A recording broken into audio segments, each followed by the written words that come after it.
attention, please? You've all been very patient, and we appreciate that, and we're very grateful for the turnout. We're going to get started now, so welcome to Josh 1.0. My name is Fred Hadley. I'm the publisher of the Village Century, and I'm also a resident of Cornwall Association since 2008.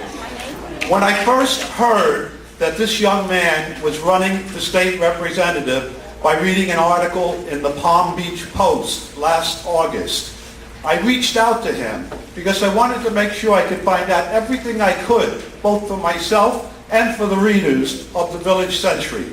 And the more I studied his policies and positions, the more convinced I became that he is the right man to lead this village going forward.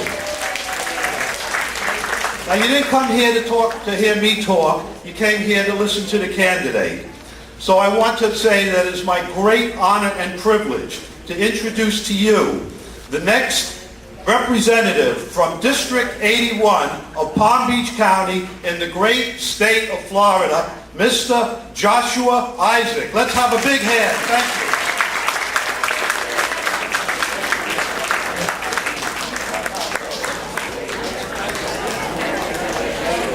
All right, thanks, Fred. Can everyone hear me? Great, fantastic. So thank you all for coming. I really appreciate it. This is about twice as many people as RSVP'd, so that's fantastic. So I'm Joshua Izaak. I'm a Democratic candidate running for state representative in the district, and I'm just going to give you a little introduction to myself and then go into what I would fight for when elected, and then I'll open the room up for questions, and we can have a dialogue back and forth if there's anything that you'd like me to cover. I was born in New York to Abe and Janet Izaak. They're around. I also have a sister, Lauren. We moved to Tucson, Arizona for a few years, and then we moved down to Boca Raton before I was 10 years old. So I've been here for most of my life.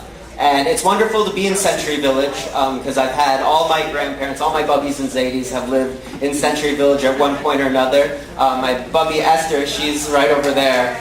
So it's wonderful to come here. I come here about once a week when I'm down home and, hang out, go play shuffleboard, and eat corned beef sandwiches and play cards. So it's wonderful.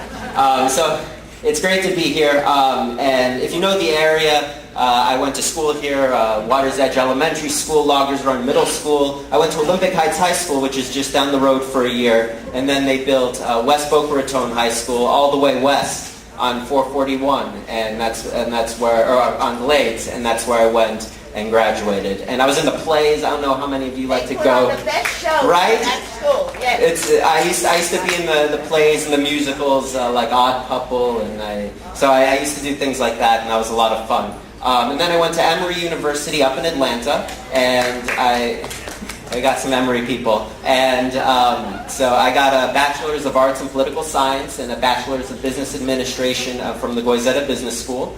And I graduated from there and went to the University of Florida Law School, where I just graduated. And in college, I started getting involved in politics. I spent a summer working for Ted Deutsch when he was a state senator. Another summer working for Robert Wexler up in Washington, D.C. And this past summer, I worked for Debbie Wasserman Schultz at the Democratic National Committee, and I worked in the Voter Protection Division. So we were fighting against Republican governors and Republican legislatures who were trying to restrict access to the vote. And we were also trying to find solutions to the Supreme Court decision that got rid of part of the Voting Rights Act. So that's something else that I was fighting for. So that's a little bit about me, and now I'll give you a few policies that I'd like to fight for when elected. So in terms of health care, I think our number one issue that's facing the state right now is the expansion of Medicaid under the Affordable Care Act. Now, when the Affordable Care Act was passed, there was a provision under it that said that states would have to expand Medicaid up to 138% of the poverty level to allow more people to have access to health care. And then when the Supreme Court said that the law was constitutional, they said that states had to choose whether or not they wanted to accept the Medicaid expansion. And Florida has not. And the problem with that is there are a million Floridians. These are, working families, children, and also seniors on fixed incomes who need Medicaid to supplement whatever Medicare doesn't provide for. And these are 1 million Floridians that are not going to have access to health care if we do not expand Medicaid. And the thing is, the federal government is willing to pay 100% of the Medicaid expansion for the first 3 years. And then they're willing to pay another 90% after that. Usually for Medicaid, the federal government only pays about 57%. So this is a great deal for our state. And not only is it the moral thing to do, but it's fiscally responsible. Because people aren't going to the hospital as their primary care physician when they have health care. They're going to a normal doctor. So this saves the state hundreds of millions of dollars a year. About $300 million a year for the first 3 years. And then another $100 million after that, into perpetuity forever. And this is money that we can reinvest into education, into infrastructure, into further healthcare efficiencies, and that's really good for the state. So that's healthcare. In terms of education, now I told you I've been through every educational level in the state, and it's fatally flawed because we rely on these aptitude-based standardized tests like the FCAT. Now the FCAT's being phased out, but they're doing more aptitude-based tests. And what ends up happening is teachers just teach to a test, students just learn to a test, and we're not actually learning the curriculum that we're supposed to be learning in the classroom. So I'd like to get rid of those testing and replace it with something where the teachers are just actually teaching the calculus that they're supposed to be teaching instead of algebra and all the other things that we need to be doing for the state. I also believe in increasing teacher salary. That's very important. Right? What it does is it incentivizes more people to want to go into teaching, and it creates a better teaching force, and they deserve it because they educate our children and they deserve to be paid respectfully. I also believe that what we end up doing in this state is we underfund a lot of poorer areas because we base it on certain taxation.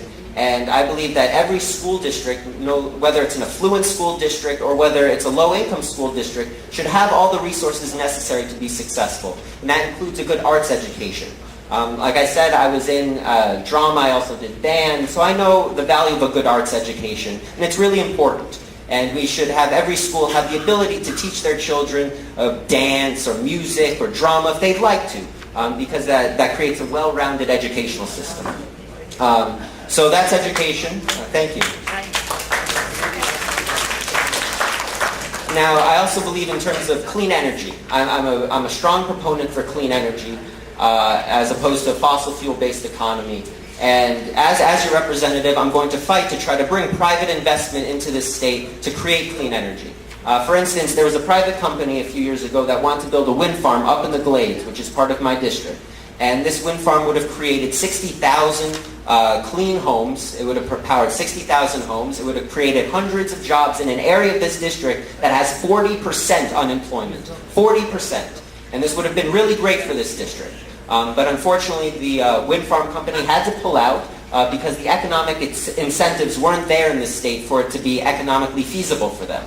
So as your state representative, I want to fight to try to put those incentives in place so that these private companies can't come in here, invest hundreds of millions of dollars into our district, and we can get off these fossil fuel-based economy where we give money to these foreign countries overseas instead of trying to make the energy here at home. So that's very important to me. And thank you. And I also, lastly, I want to fight for voting rights. I told you that I worked in the Democratic National Committee, I worked in the Voter Protection Division, and the state's not very good for voting rights. We try to limit access to the polls, whether it's reducing the number of early voting days, whether it's reducing the number of places where you can go and vote. They also had a law where they're trying to make it so you can't go to the bathroom in polling places. So that causes people that if there's a long line, you have to go to the bathroom, then what do? You have to leave because you're not just going to stand there. So as your state representative, I want to fight to make sure that we increase early voting time so everyone has the ability to go vote if they want to, that we increase the number of polling places so we don't have 7-hour lines on election day. You know, my parents, my bubby, they were standing out in the sun for 7 hours in 2012. And that's not right. So I want to fight to make sure that that no longer happens. So those are some of the policies that I want to fight for. And now, one of the big questions I get asked is, I'm running in a Democratic primary, so I have a Democratic opponent, Kevin Rader. and people say, how are you different than Kevin Rader? What's the difference between the two of you? Why should you vote for me instead of him? So I'll give you some of the reasons that we are different. One of the major reasons is his connection with the insurance company. Now, there's nothing wrong with being an insurance salesman. There's nothing wrong with that. But the problem is when he uses his position in the legislature to benefit his industry at the expense of the constituents, of the people who vote for him, which isn't the right thing to do. I'll give you a few examples. He voted with Republicans to deregulate insurance rates in this state. And what would end up happening is big insurance companies could then come in and raise rates on you indiscriminately. And that doesn't help you, especially in this economy. He also, unfortunately, introduced an amendment to a condo bill this last session that would shift liability for drywall replacement from the condo association to individual condo owners. And the problem with that is it would lead to out-of-pocket costs for you guys, for people in Century Village who live in condos. And you vote for him, and he should be fighting for you as opposed to fighting for his industry. And you see it in not only in the bills he passes, but also the contributions he receives. If you were to go online, you were to see the money that he gets. It's mainly from insurance companies and people that are in insurance or PACs that fund insurance companies. And this is thousands of dollars that they give him, tens of thousands of dollars, to help him get reelected, to help fight for them on their side. And if I'm elected, I'll be sure to fight for you instead. So that. Yeah.